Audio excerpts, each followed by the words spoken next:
बुद्ध धर्म के संस्थापक गौतम बुद्ध का जन्म 563 बीसी में हुआ। बुद्ध की माता उनके जन्म के 7वें दिन ही मर गई, तब उनका लालन पालन उनकी विमाता प्रजापति गौतमी ने किया। बुद्ध के बचपन का नाम सिद्धार्थ था तथा 16 वर्ष की आयु में उनका विवाह कर दिया गया। उन्होंने 29 वर्ष की आयु में गृह त्याग कर दिया।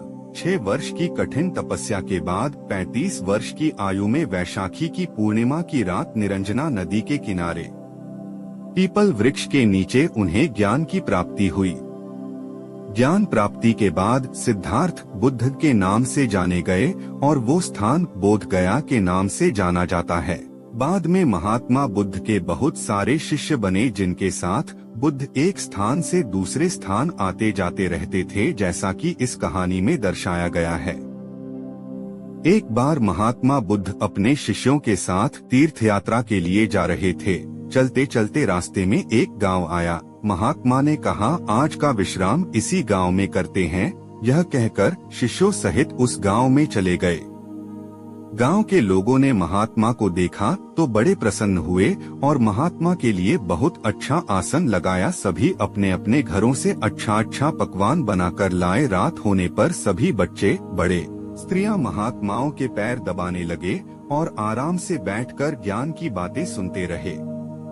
सुबह हुई तो महात्मा बुद्ध ने गांव वालों से कहा, अच्छा अब हम चलते हैं, आप सभी हम जाने की अनुमति दे। गांव वालों ने कहा, महाराज एक दिन तो और रुकिए। लेकिन महात्मा ने कहा, नहीं बच्चों, अब हम जाते हैं, कभी फिर आएंगे। यह कहकर महात्मा चलने लगे और चलते हुए महात्मा बुद्ध ने गांव वालों को वरदान दिया और कहा, सब के सब उजड़ जाओ। यह वरदान देकर महात्मा चले जाते हैं। चलते चलते शाम हुई तो महात्मा एक दूसरे गांव में पहुँचे। वहां पहुँचते ही बच्चों का बड़ा सा झुंड दौड़ा आया और महात्माओं को चारों तरफ से घेर कर कोई मिट्टी फेंकता है तो कोई कीचड़ फेंकता है, शोर मचाने लगे। महात्मा लोग बड़ी मुश्किल से उनसे पूछा छुड़ाकर एक जगह गए और जो अपने पास फटा पुराना कंबल था बिछाकर बैठ गए।